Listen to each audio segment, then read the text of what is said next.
Nice.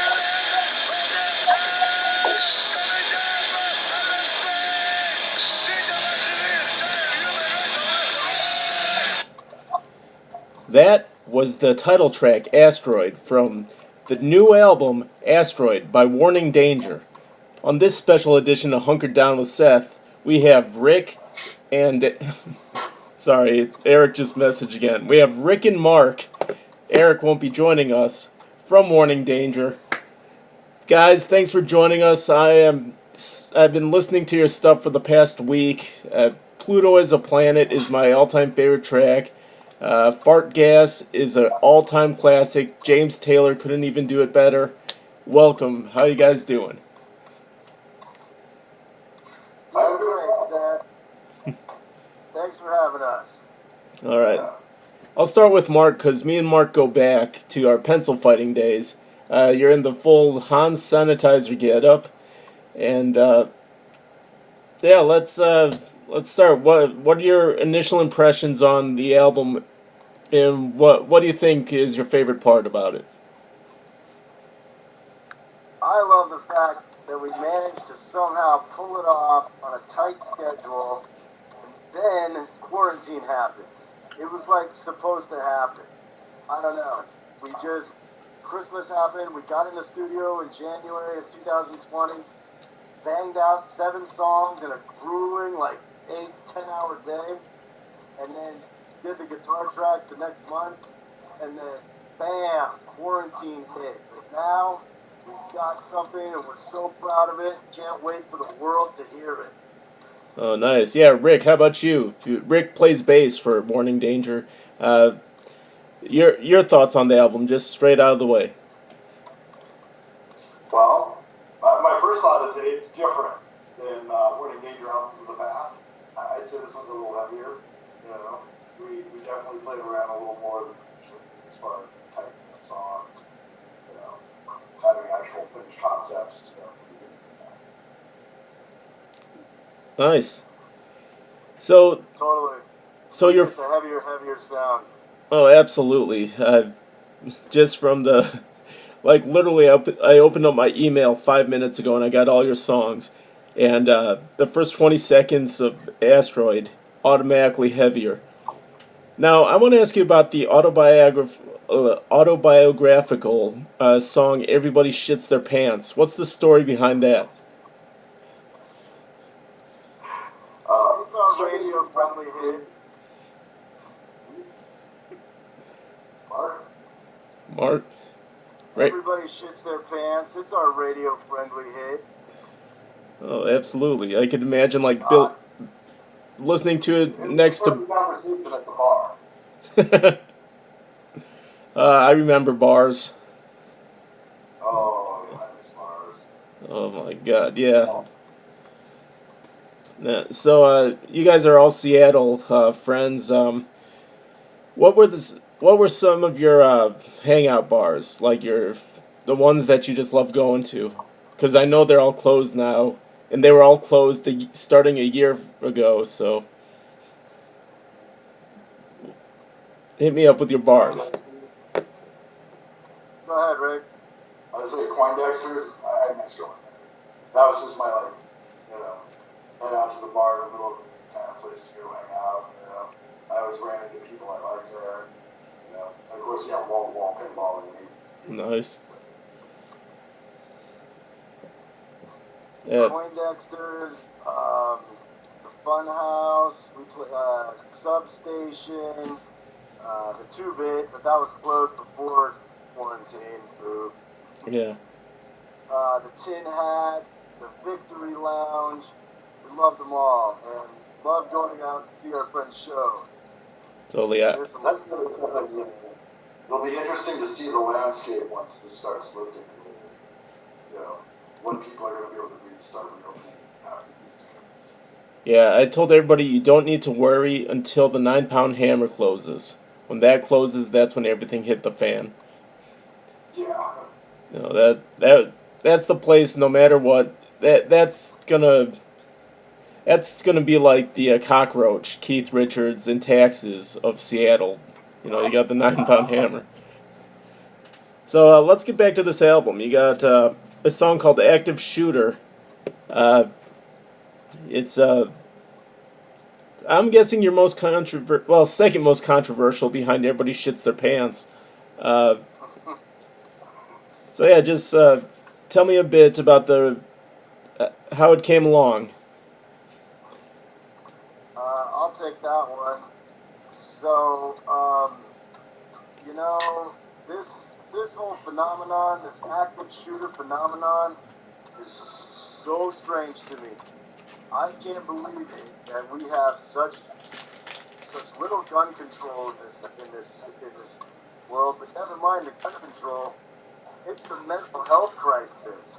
What is it about it that snapped in somebody's mind that they got to go out and shoot a bunch of people? I don't have the answers for that, but what I do have is a song that hopefully can help you, and it's got 3 parts to it. If you're in an active shooter situation, first get out, and if you can't get out, the second part is hide out, and if you can't hide out, then fight it out. And there's little tips in our songs for each one of those 3 steps. Nice. Yeah, you guys always are very pro message in your song. Always from safe sex to Pluto as a planet. You always have a positive educational part of your music. Speaking of, how have you been able to, Rick? Let's direct this to you since you're the more handsome of the two, considering the masks. How are you guys able to adapt as a band in the pandemic?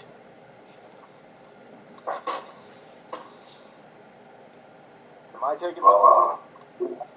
Well, it's for Rick. I can say we, like Mark was mentioning earlier, we crushed this album out, right? And January, February, press is all set up before all this happened, and then it's happened. So we've been able to at least spend this time finishing off the polishing touches of the album, the artwork, out there to everybody. Of course, being able to have time to do things like this rather than spending time together working on music, because that's just not going to happen in a while. Oh, nice. And Mark, how have you been able to adapt? I am currently in my bunker hole. I haven't seen the light of day since March. And I'm thankfully taking vitamin D supplements to nullify the effects of no sunshine. No, that's a lie. I have been outside. But definitely washing our hands more and hanging out with fewer people. But instead of playing live shows like we used to, we're now going on the interview circuit. And we thank you so much, Seth, and Hunkering Down, and everybody behind the scenes there for allowing us to go on to your show and spread our message of safety. Oh, definitely. So, let me see. Your cover was written by our friend Matt Brennan from Two Things. Just your thoughts on our friend Matt and how limited edition it is. It's a very dumb question, but yeah, cover Matt, go. Two Things is awesome. I've been a fan of his art for a long time. And we kind of had some hard times trying to figure out the artwork and all this. So I just one day I was like, hey Matt, are you still doing art? Can you pull up a concept for me for the album? And he did it. And I'm so thankful to be associated with Two Things. Everything, go to twothangs.com. I think it's got a dash in it. And check out his art. It is fantastic. Right now, he's doing a big deal about John Waters. A big tribute to John Waters. And if you're a John Waters fan, check out Two Things. Oh, for sure. I'm very thankful, and he did a great job of drawing us. And I hope to work with him again. Oh, for sure. I'm gonna commission a painting to him. It's gonna be a pigeon with Ziggy Stardust makeup, and it says "We can be heroes." Okay, dumb joke, dumb joke. But two things is great. Uh, so it says right here that on Everybody Shits Their Pants, you guys tried to one up each other on shitting your pants stories. Uh, what was Mark? What's your top? Oh, hey, we got Eric. Brooker. Hi. Hey, Yay. You made it. great, Eric. All right. Let's go straight to you. I'm Seth. Great to meet you. What's your Everybody Shits Their Pants shitting your pants story? What's the story? What's yours? Oh, what's my story? Did everyone already share all their stories? You're first. We're gonna jump to Rick, and then we're gonna jump to Rick next, and then Mark, and then me. Well, first of all, I mean, did we share kind of how we came to share our stories? No. 'Cause I think that's an interesting story all by itself. All right, so I'll launch into it. So the night that we asked Ian, our current drummer, to join the band, we all ended up at this bar in Ballard called Olaf's, and we were hanging out in the back room, and I'm not sure exactly how it came up, but we all kind of bonded over sharing stories about how we'd shit our pants as adults, and this was kind of Ian's indoctrination into the band, was us sharing our shitting our pants stories. I must say though, I think Ian's story was the best. So it's a shame that he won't get to share it. I'll just say that the lyrics for Everybody Shits Their Pants that pertain to me are Eric ate some eggs and got in his car. Without shitting his pants, he didn't get very far. I don't know if we want to go into more detail about that story. Nah. That's good. Rick, what's yours? Well, yeah, like the song says, it wasn't me. But it was the U District. It was 2002. It was Earl's. It was some girl I don't know. Well, Yeah. it took me to her place. Yeah. Needless to say, there was never a second. Gotcha. Funny thing about Rick's story is in his story, he doesn't actually shit his pants. Yeah. No, someone shit. It's someone else shitting upon him, which we decided was close enough, I guess. Counts in my book. How about you, Mark? What's your shitting your pants story? So I was working at a retail store, right? And I was doing 2 jobs, and I just did a 12 to 8 shift. And after I got done with my shift, I was like, oh man, I kind of got to shit. And I was like, nah, I'll make it to the next job.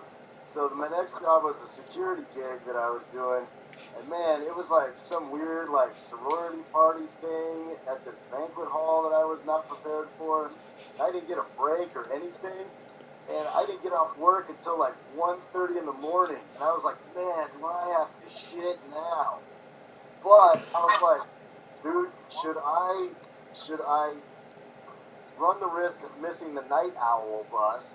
Because I had to run up the hill, miss the night owl bus, or should I go ahead and take a dump now? So I was like, no, I think I can hold it. So I ran up the hill, just barely caught the night owl bus. And the night owl bus was taking forever, and I got off the night owl bus early so I could walk home. And I'm walking, and I was like, oh man! And right when I got to my door, I put the key in the doorknob and the door lock, turned the key, and it was like you turning over the ignition in this shit car. It came out of me like that, like, right in front of my apartment. Yeah. And so yeah, it makes for a great song. Definitely. Okay. Alright, I should follow Mark's bravery. I kinda chickened out by not actually sharing any details of my story. I should share a little more. Okay. This isn't an AA meeting, Brooker. You No. don't have to. I mean, do you want to hear it, there, Seth? Oh, of course. Anything to fill time. Okay. So I got up in the morning and I had just dropped my girlfriend off at UW where she was going at the time. And this is when I discovered that I had an allergy to eggs. I didn't know that I was allergic to eggs prior to this. So we got up in the morning and ate some eggs, and then I drove her to school and figured out, and I kind of had to shit when we left, but I was like, UW's not that far away. I should be able to get back there and back home in no time. So I took her to school, and as I'm dropping her off, I'm thinking, there's a bathroom inside. I could just park and go inside. And once again, I was like, no, I'll be fine. I'll be home in like 10 minutes. I'd rather just shit at home.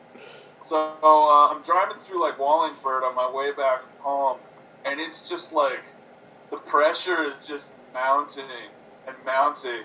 I mean, to the point where I'm just like clutching the steering wheel with all my might, and like shit's so bad that it's like interfering with my ability to drive.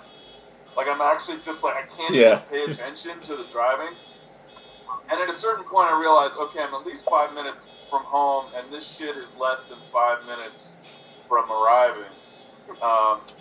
And it's gonna happen. So I actually pulled off the main road in Wallingford, and I was thinking crazy. I was like, what am I gonna do? And right when I started thinking that I was just gonna like run into like somebody's backyard and just take a dump in somebody's yard, that's when it all just came out. Yeah. And the smart thing that I did was I grabbed the from the floor where I didn't want to get shit all over the car seat. So I grabbed the from what do you call that? Down by your feet. I grabbed the pad and I sat floor on mat? that. Yeah. So to join in the fun, So I sat on the floor mat all. nice. My story is Yeah, sat on the floor mat. yeah, I was at a Mariners game. You got a story? Let's hear it. I was at a Mariners game, snuck in a whiskey flask, and all I drank there was whiskey I like how this is starting.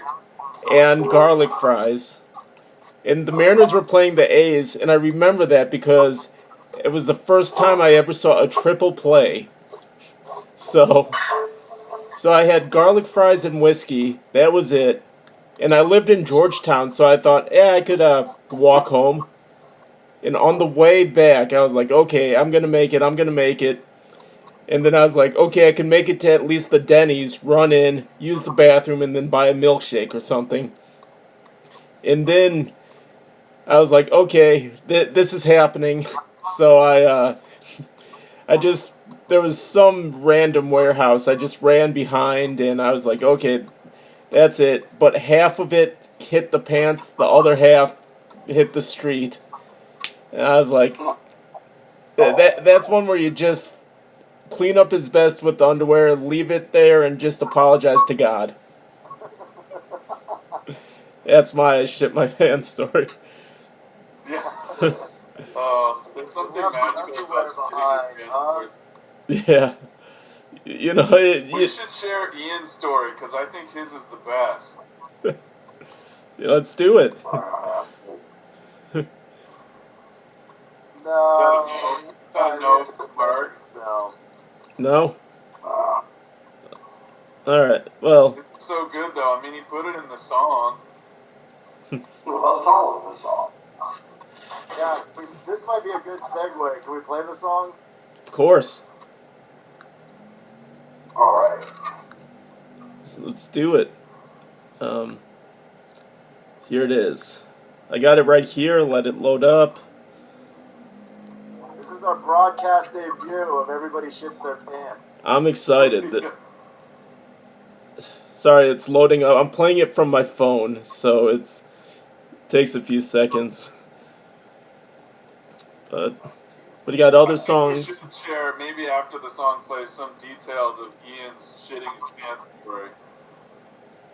Well, I'm for that. Come on, phone. As you can tell, this is absolutely as bootleg as you could get as from an interview standpoint. That's all good. Can I tell you about our another broadcast debut we just had? Yeah, of course.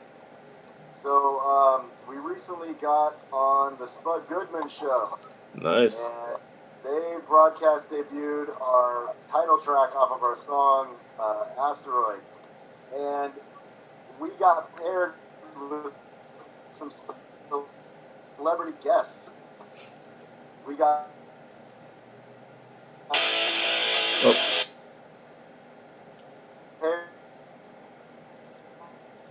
paired with Harry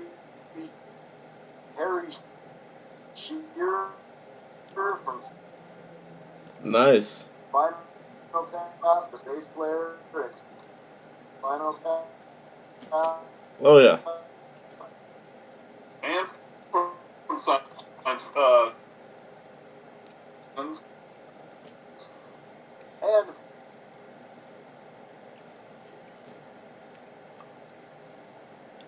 Guys, I'm trying. This is funny. At my internet, what's going on? recently, and he lives hang out with. yeah, I was that with me. Oh, nice. All right. Well, I got everybody shits their pants. The world debut right here. You guys ready? Even if he did take many blows to the head during his jackass days. Yep. Let's do this. Everybody shits their pants. Alright. That was pretty fun.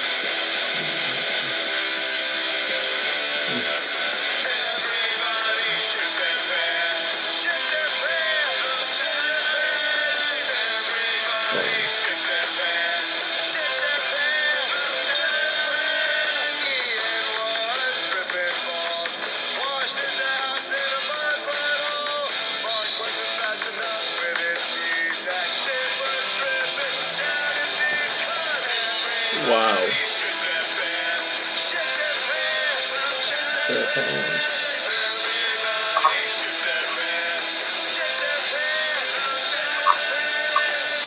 All right, to hear the rest, you got to pick up the album, of course. Speaking of which, where can everybody pick up your album?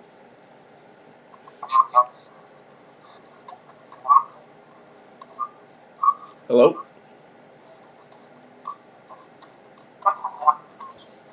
Hey guys?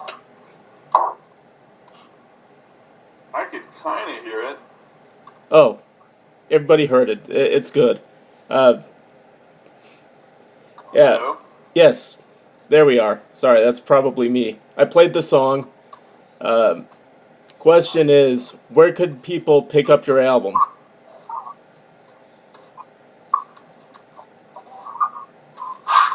Bandcamp. Bandcamp. Directly. Right now, we're doing a pre-sale with Indiegogo. Indigo. And we got a lot of awesome little features. $3 gets you the download and a sticker. $5 you get a sweet Warning Danger face mask and the download. $10 you get the regular edition CD, and what is it? $20 you get the limited edition CD, and all the other good stuff too. Like $25 gets you a T-shirt. I don't know. Go on Indiegogo.com. Type in Warning Danger Asteroid. There's a link on our Facebook page and all that stuff too. So check Perfect. it out. Fully And rad. for only $200, we'll write a song for you. That's Yes. it. That's a bargain. So, all right. Well, guys, thanks for spending time with me. Thanks for putting up with me. I got all the Yeah, I songs. think so. I'm gonna be blasting them all night. You guys have a great night.